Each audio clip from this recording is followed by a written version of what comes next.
I'm William Kumwembe with Business Time on Times Television, courtesy of Sky Band. This is a magazine program where we bring you major business and economic news stories making headlines. And in the program today, Escom vows to go ahead with market borrowing, and Sunbird Tourism expects impressive financial performance. We have these and other stories. Now you can access the Daily Times, Malawi News, and the Sunday Times newspapers anytime, anywhere, by the click of a mouse or a swipe on your smartphone. With eTimes, right on your mobile gadget. Flip through the pages with a swipe or a click. Navigate through all pages and see clear pictures and designs. Access a database of previous papers of the Daily Times, Malawi News, and the Sunday Times. Easy. Subscribe now to eTimes. Go to www.times.mw/e-edition. Sign up and log in. Enter your password and enjoy the newspaper. It's about time. Hello and welcome. And in our main story today, the Electricity Supply Corporation of Malawi, Escom, has been in a financial mess for a while now.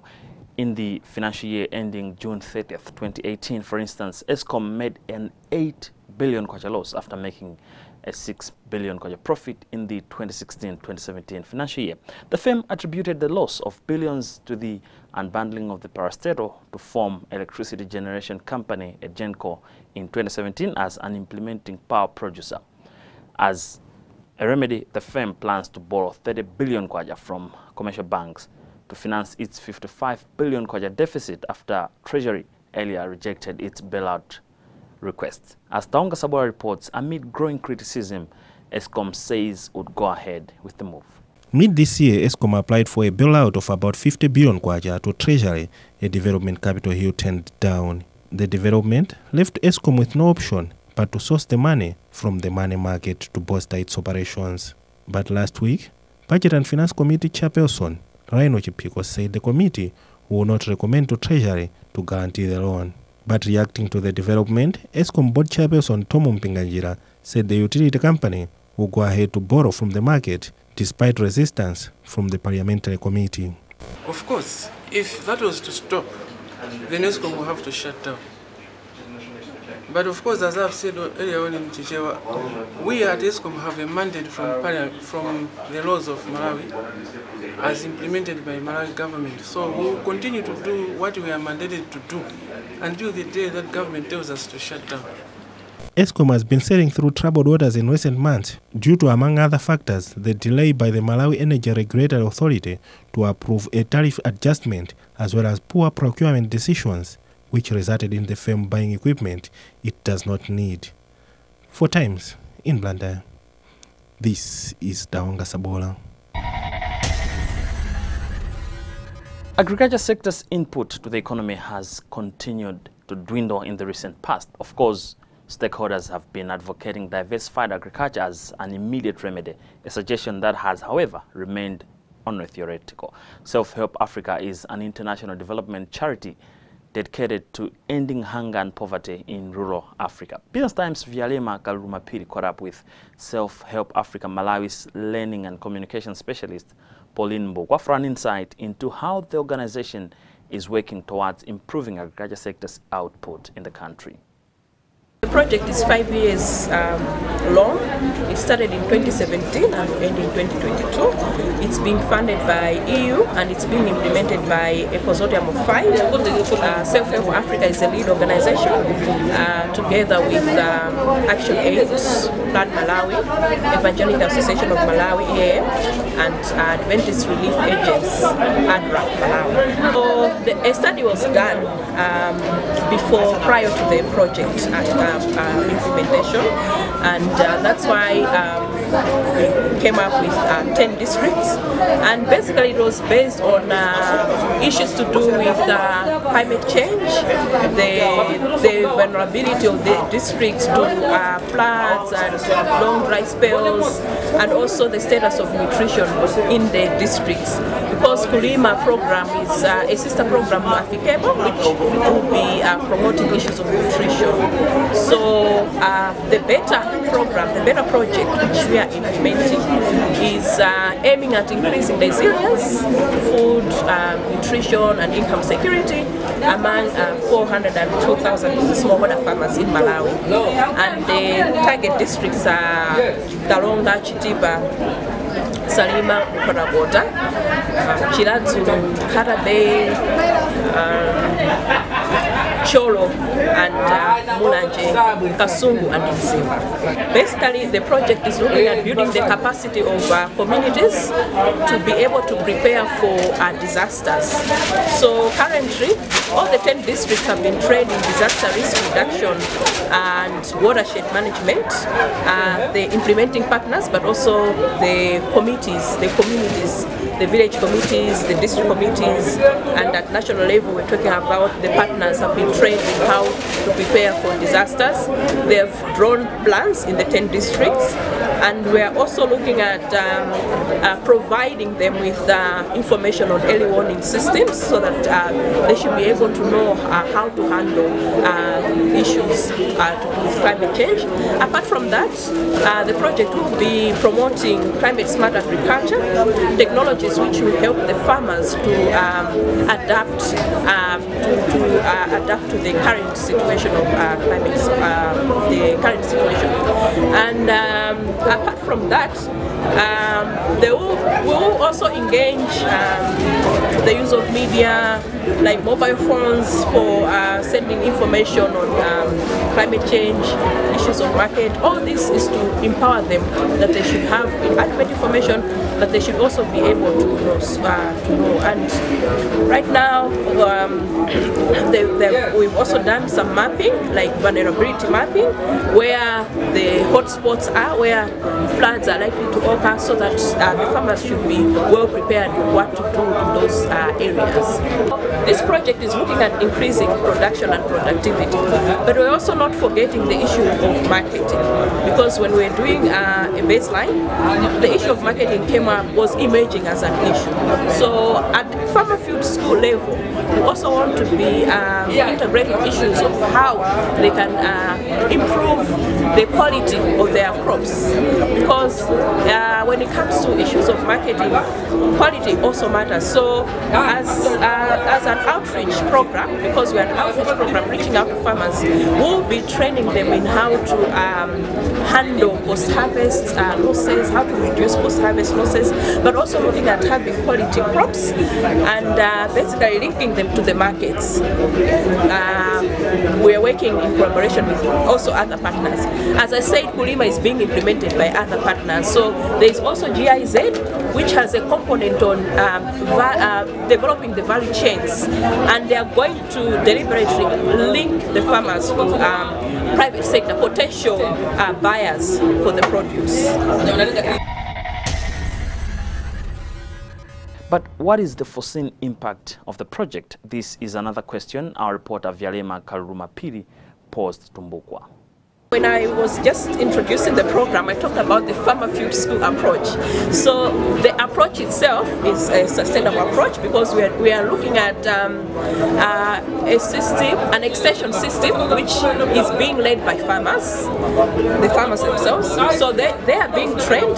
So the FAO trains the extension officers, who we are calling the master trainers. The master trainer will train the lead farmer, and this lead farmer is going to train farmers. The farmer is going to train 30 more farmers. So as you see, it's got a multiplier effect, and we're looking at reaching to more farmers, as opposed to the traditional way where the extension farmer was meeting so many farmers. So this approach reduces also the stress on part of the extension staff, because then the farmers are doing it locally at community level. They are being trained with the technologies. They will be implementing themselves. They will be doing the research on what crop they want to grow, and also finding out what works, what is the best. So after that, we are expecting them to adopt the technologies. The issue has been low adoption of technology. So we think this is a sustainable way of doing agriculture. But also when we talk about the goal of the BETTER program, we are looking at issues of food security, nutrition, and agricultural productivity. So we are taking the farmer in a holistic way, that this farmer has to produce more, but also has to think about the nutrition of their family. Long gone is a time when they are just producing, just for producing for the market. But we are saying they should grow, they should practice nutrition-sensitive agriculture. So they, as they increase the production of productivity, it should not just be for the market, but it should also be for their households to improve the nutrition status. And then we're also saying resilience. These are the issues that they should be trained, how to prepare for disasters, what they can do. So we are looking that, I think to me, it's in a sustainable way. And we are also engaging the district staff and also the traditional authorities at community level, the village agriculture committees. We are engaging them so that they own and they participate in the program. And we feel that in that way we are going to ensure that the sustainability beyond funding of EU. Now, with less than a week before end of the 2018 tobacco selling season, earnings from the country's top export crop, tobacco, has jumped by 56.3% compared to last season. Latest figures from the market regulator, the Tobacco Control Commission, show that as at end last week, the country had realized about $332.18 million compared to $212.51 million earned during same time last year. Chimwemwe Mangazi has filed this report. Latest figures from TCC show that the country has this year realized $332.18 million from the sale of 197.2 million kilograms of tobacco of all types as at 14th September. The value represents a 56.3% increase in proceeds when compared to the $212.5 million that was realized last year after selling 106.5 kilograms of tobacco. However, the prices offered on the market this year were relatively low as compared to last year's, witnessed by a record 15.57% decrease when this year's average price of $1.68 is compared to the $1.99 registered in 2017.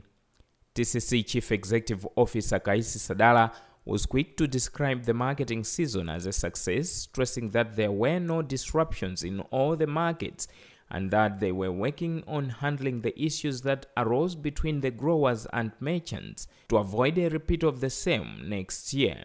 He said that the minor misunderstandings that were on the market were amicably resolved, and the 56% growth in earnings is an indication enough that the market has been a success. On reduced prices recorded on the market, Sadala said they were perpetuated by market forces where tobacco that was brought by farmers exceeded the demand, which was at 171 million kilograms. The TCC has indicated that the tobacco markets are expected to close this week, with the remaining Mzuzu market closing on Tuesday and Lilongwe market closing on Friday. From Lilongwe, I am Chimwemwe Mangazi. Remember, this is Business Time on Times Television with me, William Umwembe. It is a magazine program where we bring you major business and economic news stories making headlines, and it's courtesy of Skyband. Still to come, Sunbelt Tourism expects impressive financial performance in the second half of 2018. We'll be right back. Now you can access the Daily Times, Malawi News, and the Sunday Times newspapers anytime, anywhere, by the click of a mouse or a swipe on your smartphone. With eTimes, right on your mobile gadget. Flip through the pages with a swipe or a click. Navigate through all pages and see clear pictures and designs. Access a database of previous papers of the Daily Times, Malawi News, and the Sunday Times. Easy. Subscribe now to eTimes. Go to www.times.mw/e-edition. Sign up and log in. Enter your password and enjoy the newspaper. It's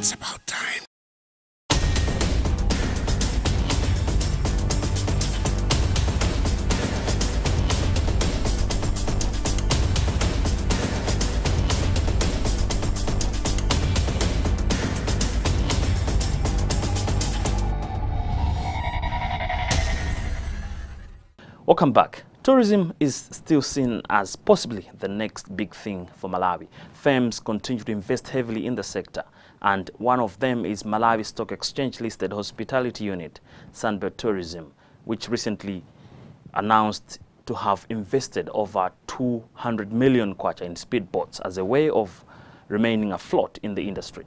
Sunbird officials say they expect an impressive return on investment. We have the detail in this. This came out during a client cocktail the hotel organized over the weekend to raise awareness among its clients in Lilongwe of the new developments in its hotels across the country. Sunbird Group Sales and Marketing Manager Temwa Kanjaza said they wanted to reassure the customers that product improvements in the group will continue despite other projects that have just started. We wanted to engage our clients so that we should have an opportunity to network with them. But also, we decided to invite them to Sunbird Lilongwe because we want them to appreciate the newly renovated rooms. The participants today in this cocktail are invited guests, are decision makers. So we wanted them to actually have an opportunity, actually see the investment that has gone through Sunbird Lilongwe in refurbishing and uplifting it. And this is mostly also due to their feedback that they have been giving us over the years. So we just wanted them to appreciate that. Not necessarily, we wouldn't say that business has slowed. We're going on and moving on to a very busy season, which we're very looking forward to it. But at Sunbird, we have continuous engagements with our clients. And this is one way of us bringing them closer to the product that they so enjoy, basically reminding them of what we can offer. Apart from that, we've also discussed numerous improvements that we're having across the group that we want them to take advantage of. We also showcased our water sports, which we've introduced at our lakeshore resorts, at our lake resorts in Popola and also in Livingstonia. We just wanted them to just get a feel of where the group is heading and in making sure that the customer experience is what they're looking for, and we're also exceeding what they're looking for. It's been wonderful, and what we do know now is that customers are challenging us as service providers. They're looking for great experiences, they're looking for value for money. So it's been very well received. At our lake resorts, it will never be the same again. Kanjaza added that currently the company is enjoying business from its clients across the country. From Lilongwe, I'm Chimome Mangazi.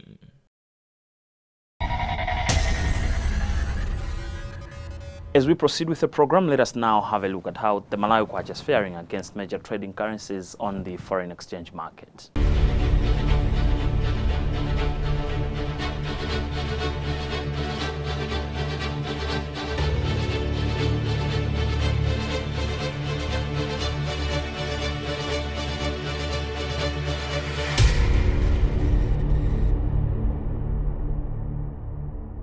Now, in other business news, the Chartered Institute of Marketers annual conference took place at the weekend in Mangochi.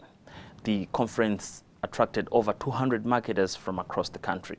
Veteran marketer Marcus Chigoga was among the presenters at the conference. Our reporter Taonga Sabola caught up with Chigoga on the insights of his presentation. The presentation that I made here this morning is about research and performance metrics. Put it simply, how do we measure our understanding of customers and competitors in the marketplace, but also at the same time, how do we measure the performance of our businesses in a manner that is well structured and that can give us useful insights for how we can develop our strategies as an organization going forward. That's what it is about. Because one of the things we believe in is that if you can't measure it, then you can't manage it. But if you measure, it will show you areas where you need to focus in order for you to achieve your goals. I'm talking of research. How crucial is it in marketing? Research is very crucial because, you know, like Philip Kotra has ever said before, it all begins and ends with our customers. That is value. Value begins and ends with our customers. Now, how do we know what the customers value in a competitive setting. In order to get that information, you need to stay close with your customers and get feedbacks from customers, understand their pain points, and then devise a methodology of how you can address those pain points, those needs and wants that they have, in a manner that gives you a competitive advantage in the marketplace. So research does that. And looking at Malawi in general, can you say we have invested enough in research? Actually, the biggest challenge we have in this country, compared to some other countries some of us have had a chance to work in, is that we're not putting in enough resources behind understanding consumers and generating necessary information that would help us develop solutions that customers actually value and that they would give us the premium that we can charge on our products. The other problem is that also skill bases are not up to scratch. So these are some of the things we're discussing as a grouping and as a forum, saying as an institution, as an association, what are we going to do together collectively to try and change the landscape for marketers in Malawi, so that we develop these skills and we are also able to motivate our organizations to start to value research, so that then we can get the necessary information that we need to make decisions. Thereafter, Daonga also caught up with outgoing Chartered Institute of Marketers Malawi President Michael Coman to get an update on the Brand Malawi initiative that the group has been championing over the years. Brand Malawi is a project that was kick-started some years ago, and unfortunately it has stalled, but this is simply because it is a project that is resting on government decisions and government resources. We are there to help them with the input of creative artwork strategy, for example, and marketing policy as far as the project is concerned. So that's where we end. And at the moment we submitted a paper on the strategies and basically a proposal on how we can do this Brand Malawi strategy. And so far there has been no movement in terms of decision making on the side of the government. So we will wait and until such a time there is really nothing that we can do.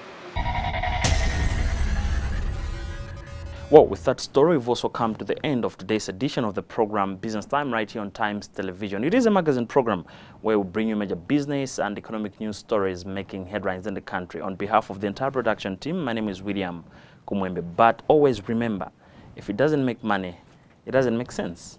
Bye for now.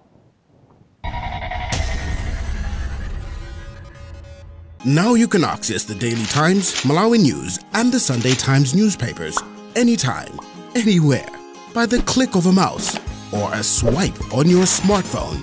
With eTimes, right on your mobile gadget. Flip through the pages with a swipe or a click. Navigate through all pages and see clear pictures and designs. Access a database of previous papers of the Daily Times, Malawi News, and the Sunday Times. Easy. Subscribe now to eTimes. Go to www.times.mw/e-edition. Sign up and log in. Enter your password and enjoy the newspaper.